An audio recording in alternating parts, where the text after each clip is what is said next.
जो उपासक प्रभु के चरणारविंद का इस कोटि से आश्रय ले लेता है, नित्य निरंतर उसका भजन होने लगता है, क्योंकि अब कोई आस नहीं रही, किसी से विश्वास नहीं, भरोसा नहीं, संबंध नहीं। बहुत ध्यान देने योग्य बात है, हमारा जो अनन्य भजन, अखंड भजन, अव्यावृत भजन नहीं हो रहा, उसका कारण है कहीं अन्य कोई आस है, कहीं अन्य कोई भरोसा है, अन्य कोई विश्वास है। वही अन्य आस, विश्वास, भरोसा हमारे अनन्य भजन को नष्ट कर रहा है। जिसका एकमात्र प्रभु से आशा, एकमात्र प्रभु पर विश्वास, एकमात्र प्रभु से संबंध है, भरोसा है, उसका अनन्य भजन शुरू हो जाता है। वो अनन्य भजन करता है, ये शब्द नहीं आया, शब्द आया उसका अनन्य भजन शुरू हो जाता है। ये अनन्य भजन की वृत्ति आपके अन्य आश्रय छोड़ने से, प्रभु की कृपा से आई है, समझ लीजिए। नहीं तो आप प्रयासरत हैं, देखो प्रयासरत हैं, आप उपासक हैं, पर अखंड भजन थोड़ी हो रहा है। भगवदाकार वृत्ति, चाहे आप चल रहे हैं या आप व्यवहार में हैं या बैठे हैं, पड़े हैं, सो रहे हैं या जग रहे हैं, वैसा होता है। भजन की कैसे वो शब्द ही नहीं है जिससे वो अंतःकरण की स्थिति को शब्दों में बांधकर बताया जा सके, क्योंकि वो अचिंत्य आनंद प्रभु के द्वारा वो दी हुई वृत्ति है, इसलिए वो अचिंत्य है। जैसे प्रेम को कहा गया अनिर्वचनीयम प्रेम स्वरूपम केवल मुंह का स्वादन, आप ऐसे ही वही भजन का स्वरूप भी है। किसी फल के लिए, किसी गति के लिए जो भजन किया जाता है, उसमें ये भजन जागृत नहीं होता। जिस भजन की बात कर रहे हैं, समझ रहे ना? प्रायः इसीलिए कहा गया है कि निष्काम भगवत प्रेमी महात्मा कोई बिरला होता है। कोई एक पाव भगत जिन्हें जो कहो हरिवंश रस बिरलो समुझनहार, एक दो ही जो पाइए खोजी सब संसार। तो आप कह सकते हैं कि एक दो की बात कही जा रही, बहुत लोग भजन कर रहे हैं, बोले वो आत्म सुख के लिए कर रहे हैं। कई होते हैं विषय सुख के लिए करते हैं, कई होते हैं शुभ गति कर ले। लेकिन यहां जो अभी चर्चा अभी हो रही है, ये उस महान प्रेमी भागवत की हो रही है जिसको किंचन मात्र कोई आकांक्षा नहीं। कल चर्चा आपने जहां विश्राम हुई थी, वहां पर आप अपनी दृष्टि ले जाइए आंतरिक, उसमें यही था। भजन केवल भजन के लिए हो रहा है। भजन का फल कल्याण, मोक्ष, परम पद, कोई ऐसी आकांक्षा उसके हृदय में नहीं है। जो किसी कामना से भजन करते हैं, परम बंदनी उदार है, ऐसा नहीं। पर ये महाभागवत निर्भर भक्त की स्थिति का वर्णन है। इसमें वो भजन करता नहीं है, इसमें भजन होता है। वो देखता है, वो सुनता है, वो उसमें रमण करता है। जो आया हुआ है, जो वृत्ति भजन की उदय हुई है, उसको वो सुनता है, चल रहा है, वो देखता है, वो उसमें रमण करता है। वो भजन कर नहीं रहा, उसके प्रत्येक यंत्र, प्रत्येक करण भजन के लिए स्वयं बाध्य हो चुके हैं। भजन बैठ गया है जबरदस्ती, मन में, बुद्धि में, चित्त में, अहम में, वो स्वाभाविक हो रहा है, बाध्य है। वो ऐसा नहीं है कि एक क्षण भी भजन से बिलग जी सके। अब जैसे जीवन धारण करने के लिए श्वास लेना अनिवार्य है, बाध्य है वो इस पर। जीवन धारण करना तो श्वास लेना है। वैसे ही वो प्रेमी महाभागवत जिएगा तो भजन से, भजन से। जैसे श्वास से वो जीवन होता, ऐसे उसका जीवन भजन है। सोते जागते, उठते बैठते, खाते पीते, प्रत्येक चेष्टा करते, जैसे बिना प्रयास के श्वासोच्छ्वास होता रहता है, ऐसे उसका भजन होता रहता है। उसे कहते हैं अव्यावृत भजनार्थ, उसे कहते हैं अखंड भजन। इसी की मांग भोरी सखी जी कह रहे हैं। कह रहे कि श्वास और नाम ये दो अलग अलग चलते हैं, लाडली मुझे अच्छा नहीं लगता। श्वास नाम श्वास दो बिलग चलते हैं, इनको भेद न मोको भावे। श्वास ही नाम, नाम ही श्वासा, नाम श्वास को भेद मिटावे। रोम रोम जब रग रग बोले, तब कुछ स्वाद नाम को पाए। ये है भजन की स्थिति। श्री जी से कह रहे हैं भोलानाथ जी कि मेरा जी घबरा रहा है। क्यों घबरा रहा है? ये नाम और श्वास अलग अलग चलते हैं। लाडली ऐसी कृपा करो कि श्वास ही नाम, नाम ही श्वासा, नाम श्वास को भेद मिटावे। ये फिर क्या होता है?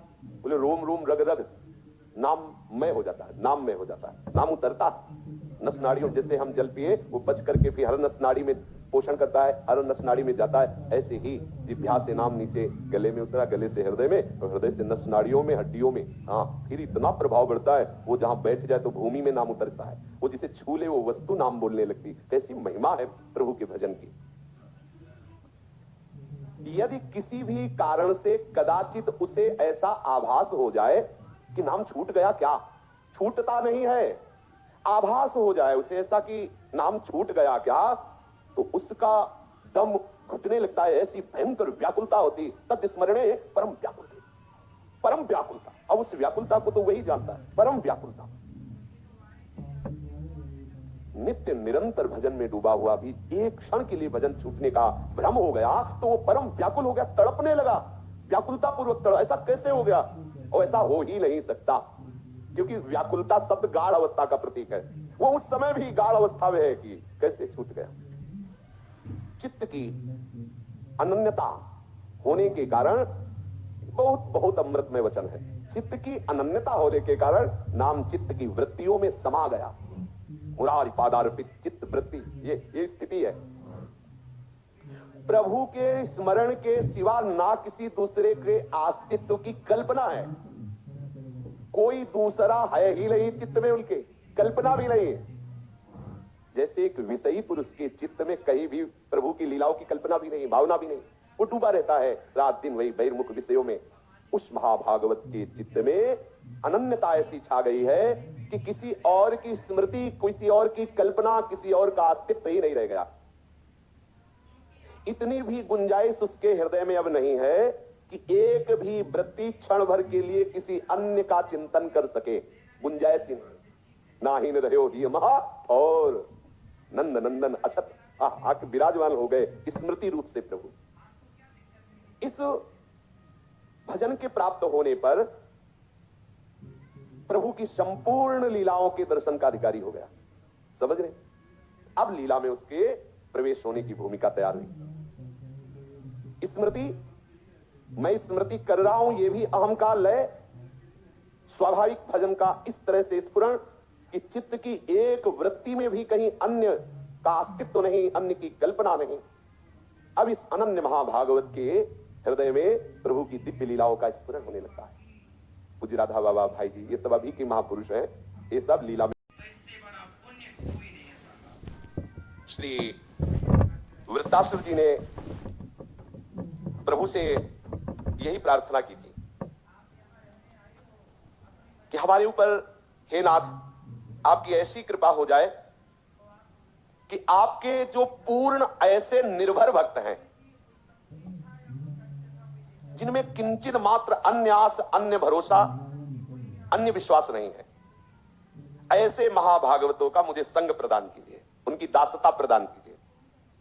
क्योंकि ये निर्भर भक्ति की संपूर्ण वृत्ति किसी साधना से नहीं आती।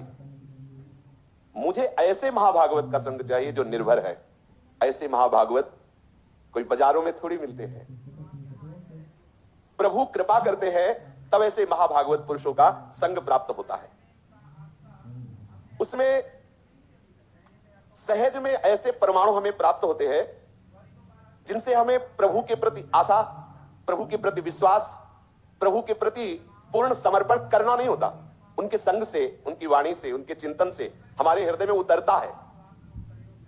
प्रभु से प्रार्थना कर रहे हैं कि करुणा में प्रभु आपके चरणों की दासता लें। आपके चरणों में जो ऐसे समर्पित महाभागवत जल है, दासानुदासो, मैं आपके उन दासों का दास बनना चाहता हूं। क्योंकि सीधे हरि से जुड़ने की सामर्थ्य हमें नहीं है। यदि आप मानते हैं कि है, तो हमें युक्ति पता नहीं कैसे हमें जुड़ना है, कैसे हमें अपने संपूर्ण मन बुद्धि को, एक तो असंभव है, असंभव है। बिना किसी महाभागवत के मिले, बिना किसी महाभागवत की शरण हुए, बिना किसी महाभागवत की आज्ञा में हुए हम अपने मन को संपूर्णतया प्रभु के प्रति समर्पित नहीं कर सकते हैं। पक्का ये दृढ़ बात है। आज तक इतिहास साक्षी है, कोई अगर भगवत प्रेम में मतवाला हुआ है तो किसी महाभागवत की कृपा से हुआ है। जितने भी आचार्य, जितने भी महापुरुष हैं, सब एक सिद्धांत पर मोहर लगाते हैं, दास दासो हम में। श्याम श्यामा पद कमल संगी शिरनायो। महाप्रभु चैतन्य देव कहते हैं हम तो श्री गोपी वल्लभ के जो दास हैं उनका दास है। जो भगवत प्रेमी महात्माओं के चरणारविंद का आश्रय मिल गया तो बहुत बड़ा लाभ मिल गया। यह है लाभ शंकर माना, इससे बड़ा कोई लाभ नहीं है। कुछ ही दिनों में, जो बहुत जन्मों की साधनाओं से स्थिति नहीं आती, वो कुछ ही दिनों में महाभागवत पुरुषों के संग से आ जाती है और वो समझ में भी नहीं आती कि हमारे अंदर ऐसी स्थिति आ गई। अहम शून्य, क्योंकि तिनकी संगति रहते जाति कुल मद सब नंसई। अहम हरे तव पादैक मूल दासानुदासो भवितास्मि भूया। पहली बात मांग रहे हैं वृत्तासुर कि हे हरे, मैं मरकर भी आपके दोनों चरणारविंदों के आश्रित जो प्रेमी महाभागवत जन है उनके दासत्व को प्राप्त हो।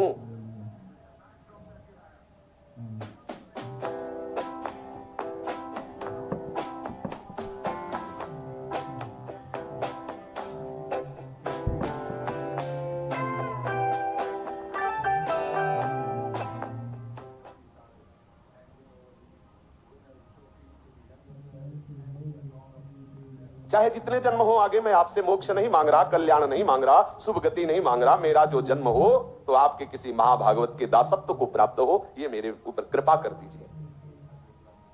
बहुत सुंदर बात। मना स्मरेश, प्रभु ऐसी कृपा कर दो कि मेरा मन आपके स्मरण में लग जाए। आपके स्मरण, आपका नाम स्मरण, आपका मंत्र स्मरण, आपकी कृपा का स्मरण, आपके रूप का स्मरण, आपकी लीला का स्मरण, आपके गुण का स्मरण, आपके धाम का स्मरण, आपके प्रेमी महाभागवत का स्मरण, ये सब आपका स्मरण है। मना स्मरे तासुपतेर गुणास्ते गृणीत वाक। मन तो हमारा इस तरह से आपके स्मरण में डूबे, और वाणी को आप ऐसी पवित्र कर दीजिए कि आपके नाम कीर्तन, गुण कीर्तन, लीला कीर्तन, आपके प्रेमी जनों के यश कीर्तन के सिवाय और कुछ बोले नहीं।